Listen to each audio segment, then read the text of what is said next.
the FY 2016 operating budget of $1.841 billion. It is without question that open transparency and inclusiveness are essential to the work that we do as a board. Our school district cannot begin to work on the work of creating a sustainable budget without including you in the process of this development. And we know and are deeply committed as a board to making sure that the incredibly important investment that we make in education is funded based on, as much as we can, the most important things that can make a difference in the lives of students and families and citizens of Prince George's County.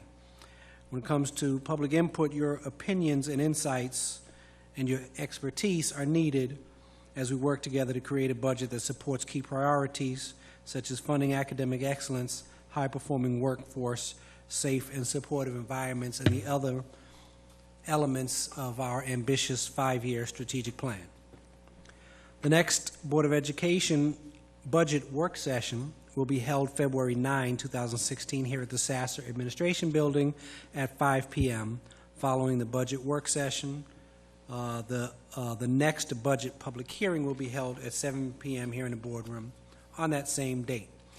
To register to speak for the FY-17 budget public hearing, please contact the board office at 301-952-6115, and please do so 2.5 hours prior to the meeting. The Board of Education is scheduled to adopt its budget at the February 25th, 2016 board meeting that will begin at 7:05 p.m. The recommended budget will then be forwarded to the county executive, Mr. Rashawn Baker, who will develop his proposed county budget and present it to the county council in March of 2016. The county council must adopt a budget which includes school system funding designated by category, and then it goes to the state legislature in April of 2016. The Board of Education will then reconcile the county-approved budget if necessary, and it will be adopted at a regularly scheduled board meeting in June of 2016. So, colleagues, we are now here from our registered speakers for public comment who have 3 minutes in public session forum. I will remind our speakers before we begin that you have been registered to speak in public comment forum where the Board of Education will listen to your comments but may not address them. All registered speakers have 3 minutes to make your presentation. At the sound of the buzzer, please complete your final sentence only. You may not relinquish any part of your speaking time to any other speaker, either registered or unregistered. We ask also that you don't address individuals directly, and of course refrain from using profanity and other derogatory terms, and doing so will help us make this a smooth and engaging process. So at that, let us begin with my list. Again, thank you folks very much for coming out tonight. We realize the snow rescheduled our previous budget hearing. We're very pleased to see that our committed public is out to address us tonight on this rescheduled meeting. So we will begin with the first registered speaker, Carlos Braxton, speaking on special education funding. Is Carlos here yet? All right, Carlos is not here. So let's go to, is Christine Gilliard-Arthur here? All right, it's not snowing again out there right now, is it?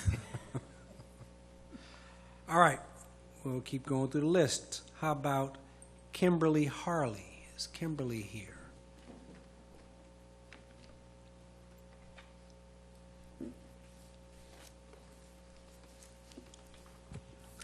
Good afternoon, board members, platform guests, and meeting attendees.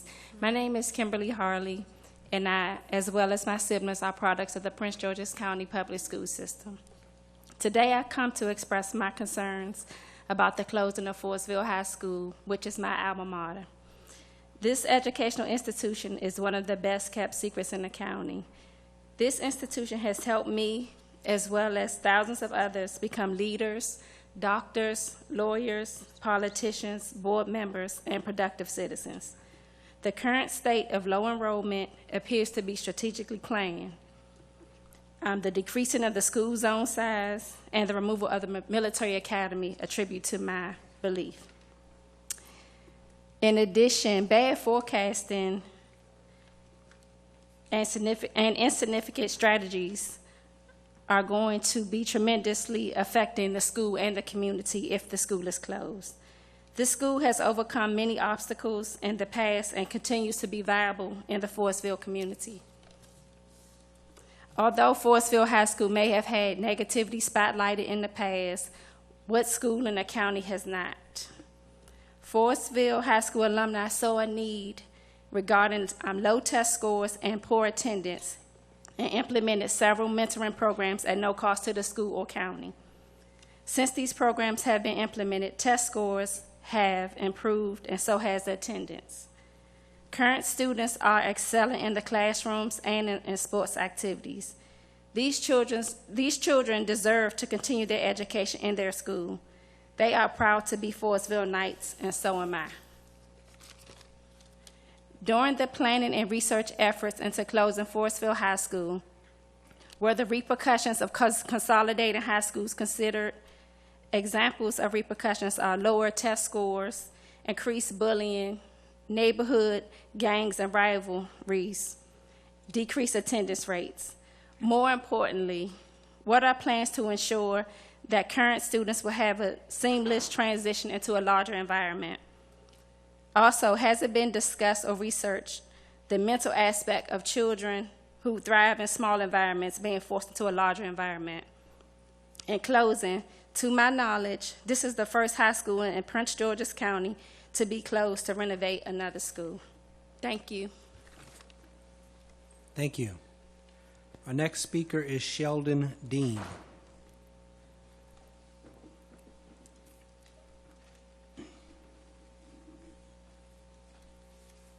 Good afternoon, everyone.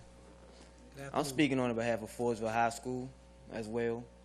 We don't see the reason for closing it because it's our home. You know, we're all one family.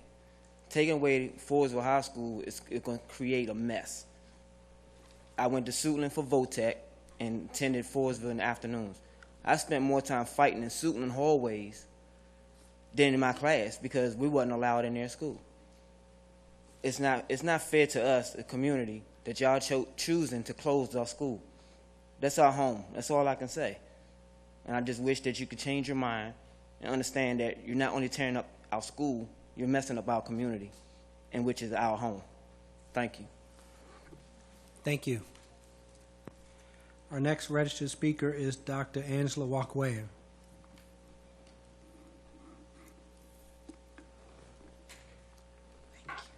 Thank you.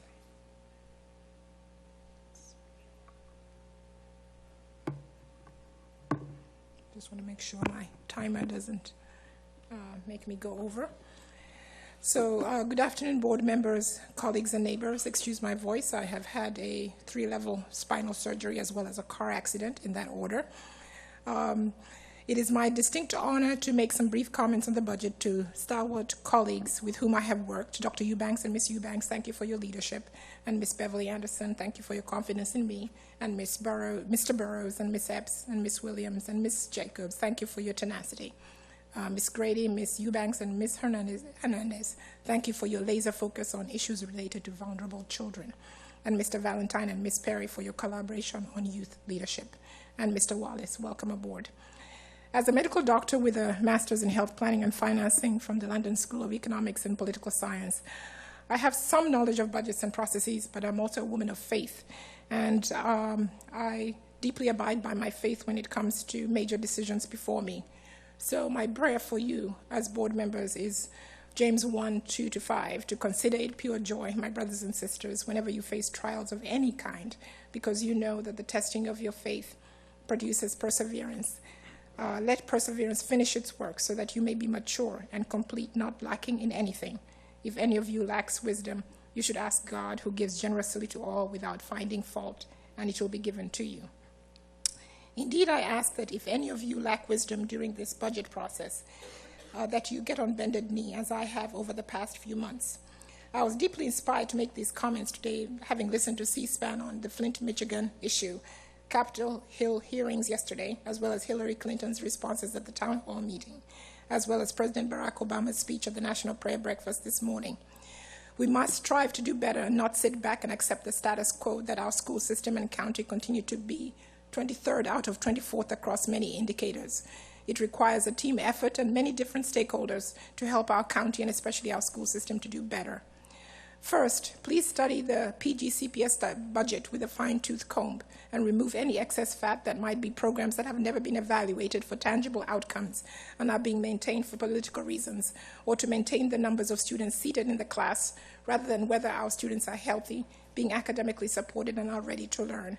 I'm specifically speaking to board members, Ms. Grady and Ms. Hernandez, to watch out for inequities in treatment of immigrant students, not only from Mexico and Central America, but the growing population of African immigrant students in our school system.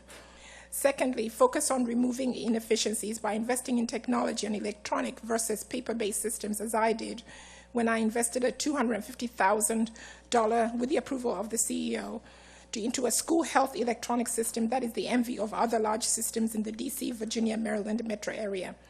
There are inefficiencies and antiquated systems in the student record system, as well as in human resources and the benefit system that tie up an inordinate amount of resources. And lastly, workers on the front lines, especially nurses, who are extremely important and vital to the work that we do. I thank you for your time, and I wish you well in your deliberations. Thank you. Thank you. Those are all the registered speakers. Let me go back to some folks who may have missed who are on the list. Is Carlos Braxton here yet? How about Christine Gilliard Arthur? Come right on up. All right. I saw a group coming. I was hoping that was you.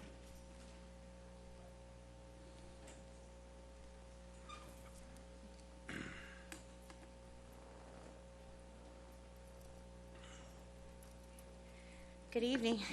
Good evening. How's everybody? Wonderful. It was a great day of teaching for us. Good evening, Dr. Maxwell, school board, all community members that are a part of us. My name is Christine Gilliard Arthur. I am the founding health and physical educator, as well as the founding athletic director at the International High School, Langley Park.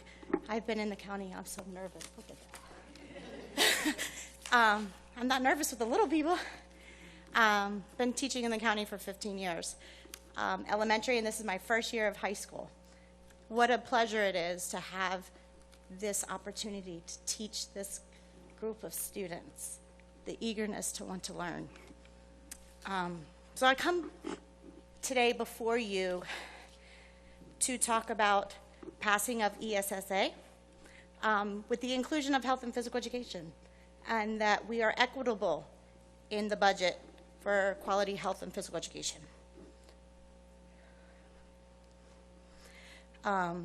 Using the budget to build capacity and provide time and meaningful professional development for us physical educators and health educators, and not losing sight of the impact that we make on all students in Prince George County Public Schools. But then I want to also talk to you about the opportunity at International High School, Langley Park. I told you it has been one of the most rewarding experiences as a professional in Prince George County for me. But it's also been very challenging. Creating safe and supportive environments is part of the budget in the conversation. And my high school is in trailers, in a parking lot of Annapolis Road Academy. I teach health and physical education in a trailer that sporadically gets cleaned, sporadically. Currently, I purchase my own cleaning supplies because it's health and physical education. We're up and down and on the floor. I currently have 6 lights that are out, and I'm teaching. I've asked for the lights to be changed. Picking up drug paraphernalia and alcohol. Cleaning it up so my students don't have to see that. So I just need that support from all of us as a community. I don't mind picking it up, but if we have other supports there to help me to make sure that my students have the best learning experience that they can within the capacity that we are serving them now. I hope that we can hear soon about a permanent solution for our location next year. I can't wait. I'm eagerly waiting. And not only for that access, but to a facility that has a gymnasium.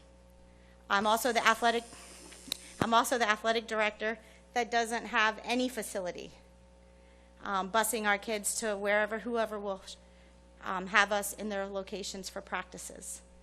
So I'll yield the time. I appreciate you listening. I look forward to growing this International High School Langley Park. And always remember, healthy active students make better learners. Thank you very much. Thank you, Ms. Arthur. Any chance that Carlos Braxton came in? All right, ladies and gentlemen, that concludes our list of registered speakers this evening.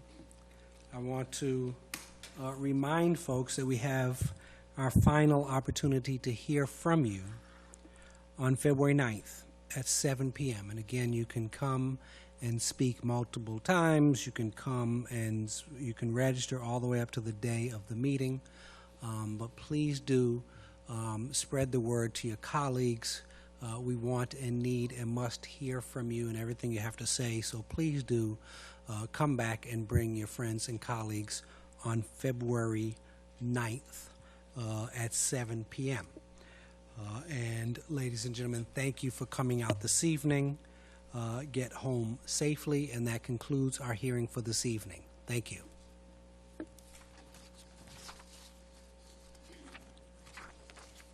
What did I? Wait a minute. Is there someone who registered that I neglected? Okay, who's the person who registered I neglected? I apologize for that. But you called. But did they call in advance? Right, they do. So I'm not going to.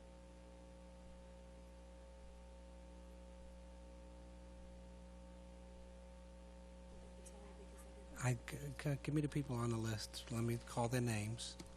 How many? All right, we're gonna. All right, my apologies, folks. We will get this fixed. There is. How many folks are there left? We want to make sure we get. All right. Who here got called and thought they could speak to us? Stand up for me, please. All right. All right. If you guys called and said you can speak to us, we're going to hear you. Now, our policy is to register you so you could speak. We can tell you. We can say who you are. And I don't know which order to call you in with this, so we're going to play this by ear. But we're going to, colleagues, we're going to let these good people speak because they have something to say. The policy remains the same. You have 3 minutes to speak. All the policies remain the same. You heard it. I'm going to start to my left and go on. So the gentleman who stood up right here. And so now I don't know your name, so please tell us your name before you speak, Sure. And then we'll proceed. Steve Brigham.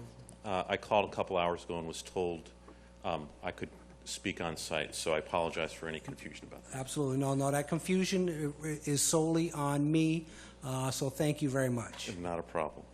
So Dr. Maxwell, Chairman Eubanks, Chair Boston, board members and staff, thank you for this opportunity.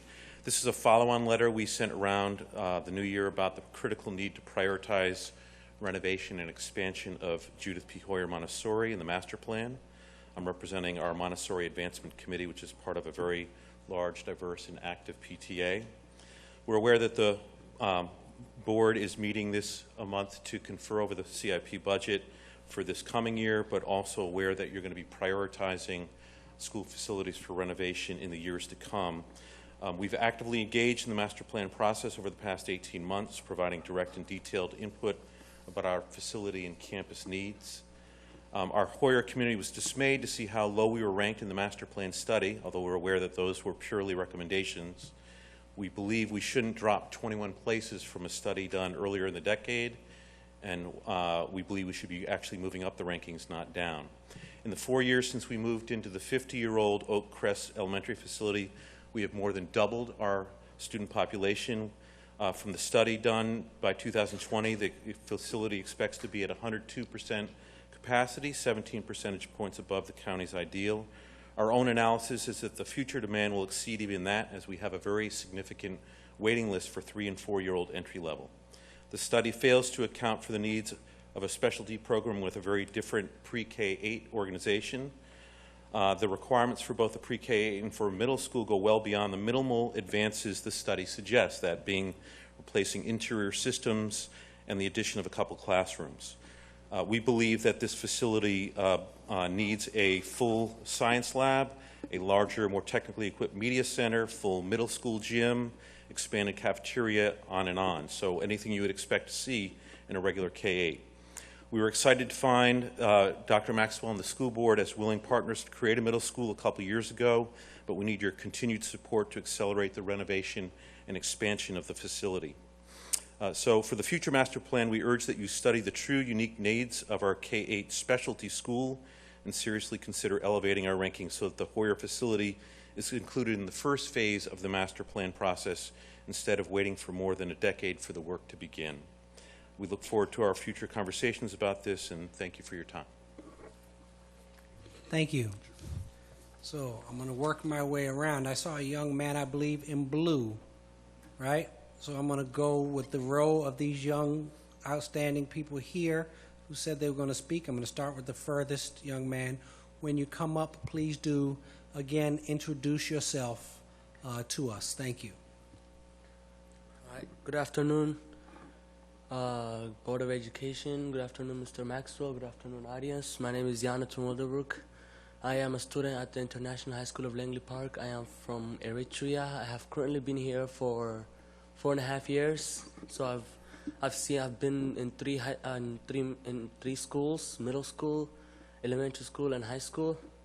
And compared to all of them, I think my high school have so many things missing, including a gymnasium, including like better facilities for all of us to have a better education, open up better programs to help us learn more. As you can see, we are international high schools.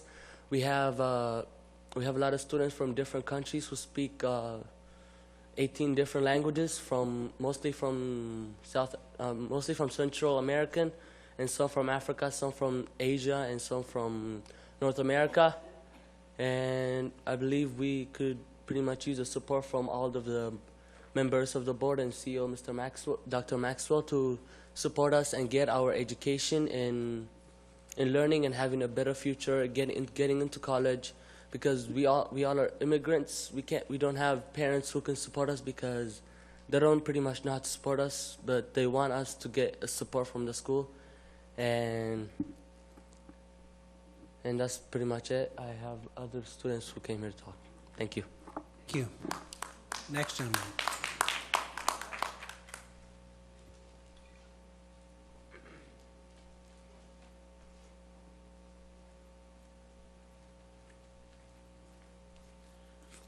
Good evening, board members. Good evening, audience. My name is Adrian.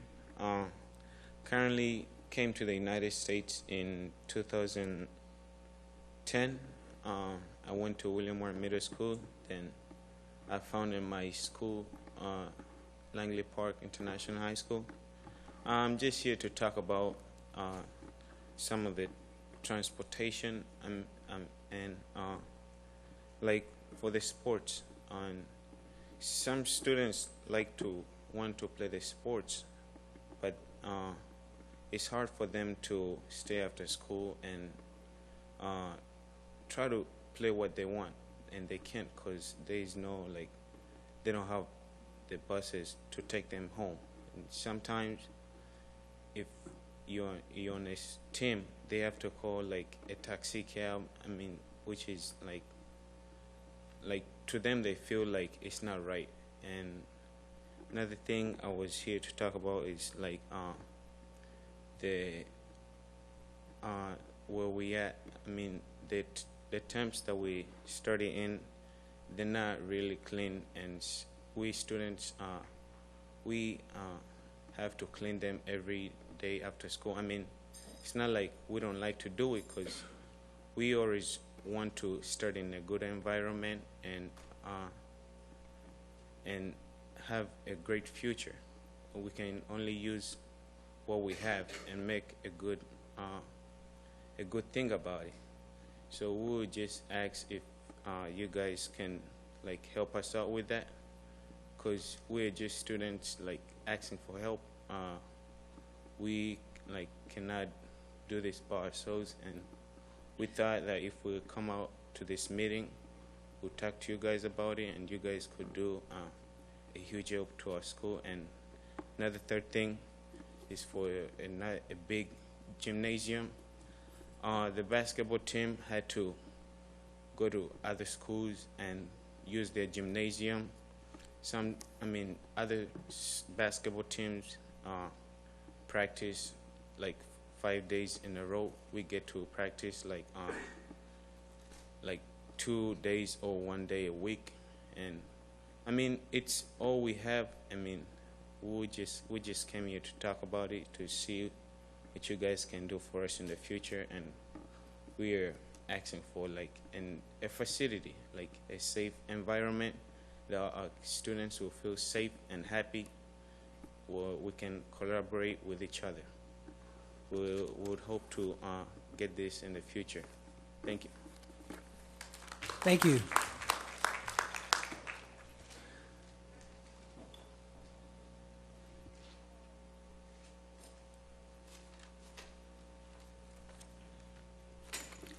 Good afternoon, members of board, CEO Maxwell, and audience members. My name is Veronica. I am a freshman in IHSOP, International High School, Langley Park. I came to the United States when I was 1. I'm from El Salvador.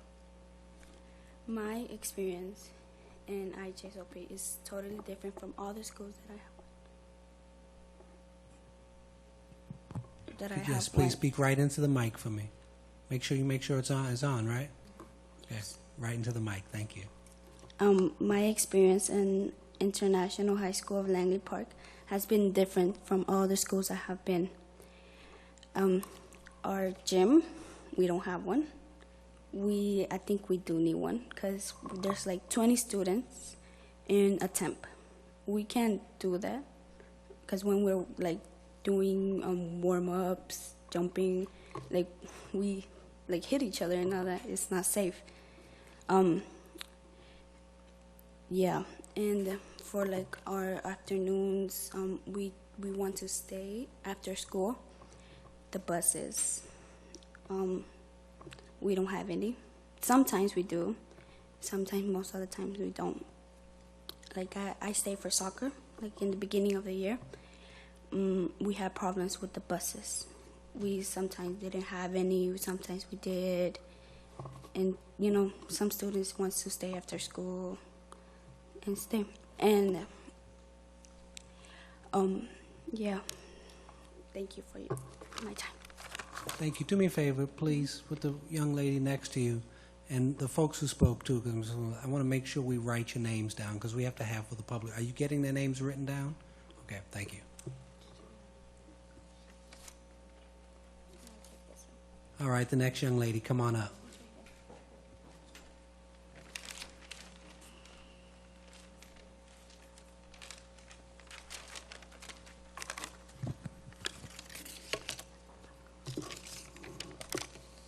Good evening, member of the board. My name is Chun Pari. I'm from Burma. I'm Asian, and I go to International High School at Langley Park. And our school is like so small, and when we need to go to the bathroom, it was so far away, and if it is raining, we get wet, and that was weird. And I play soccer, and when we have soccer practice, they always need to drop me off because we don't have a transportation, so that was our problem. Thank you for listening me. Thank you. Thank you very much. All right, so I think that was all for the students. There was another group. Was there another group of?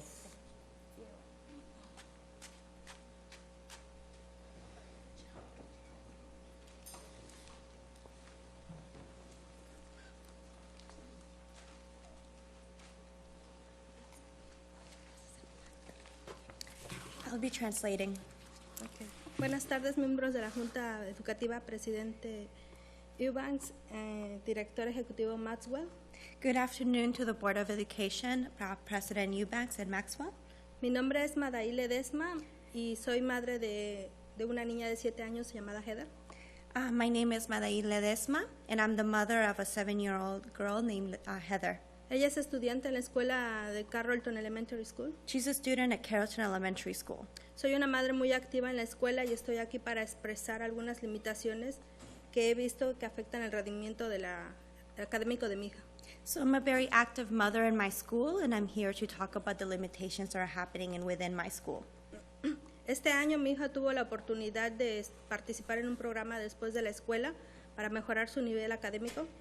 So this year, my daughter had the opportunity to participate in a program, an after-school program that allowed them to increase her reading level.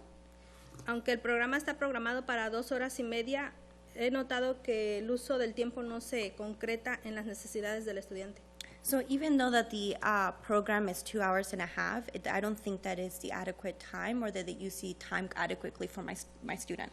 Por ejemplo, aunque tienen un tiempo dedicado para completar las tareas y les prometieron que les iban a ayudar, no hay personal que les ayude a completar esas tareas. For example, even though that they're asking them, they're saying that they're going to help them with their homework, there's no personnel or tutor or teacher that's actually helping them with their homework. They're leaving those students to do them on their own. Y ellos lo tienen que terminar solos. And they have to do them on their own. Esto me lleva a otra observación con la implementación de estándares comunes, del estándar Common Core.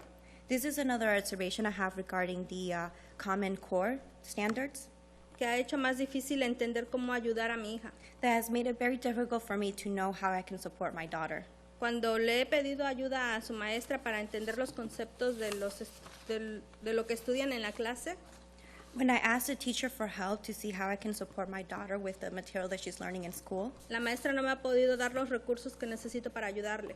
The teacher has not provided me the resources that I can do to help my daughter. Aunque el año pasado tuvimos la oportunidad de expresar a los padres, compartir las opiniones del liderazgo, even though last year we were able to talk to the leadership in the school regarding our opinions, a la escuela de nuestros hijos, in the schools of our children, este año nos han quitado esa oportunidad por las limitaciones en el lenguaje. This year they have limited that capacity because of the language barriers. Esta es mi experiencia de hablar con otros padres. This is my experience from talking with other parents. Sé que también la experiencia es de ellos. I know this experience is also of theirs. Bueno, yo he estado tomando clases de inglés para poder tener también una comunicación con la maestra. I've also been taking English class so I can have better communication with the teachers. Pero siempre es una limitación. But as well, it's always a limitation. So Gracias. I think that was 3 minutes, but given the translation, go on ahead. I'm going to let you have another minute to Thank make you sure so you get a much. chance. Thank you. Esta es mi experiencia, pero nosotros como padres nos hemos querido involucrar más en la escuela. As parents, we want to become more involved within the school. Y queremos que estos recursos que realmente apoyen a nuestros hijos. We want to make sure that there's resources that are supporting our students. Y comprometernos con las metas que el distrito escolar promete. And we want to make sure that the school board becomes that supports the resources that our school needs. Sé que al mejorar la participación de los padres con la escuela, I know that increasing the participation of parents es una de las metas para este presupuesto. Will be one of the goals of this budget. Y por eso estoy aquí para pedirles que apoyen ese presupuesto y que juntos trabajemos. So that's why I'm here. I'm making sure that you guys support the budget, that support our schools. Para asegurar que estos recursos se usen de la mejor manera para nuestros hijos. To assure that all the resources are used the best for our children. Gracias. Thank you. Thank you. Sure, I can do this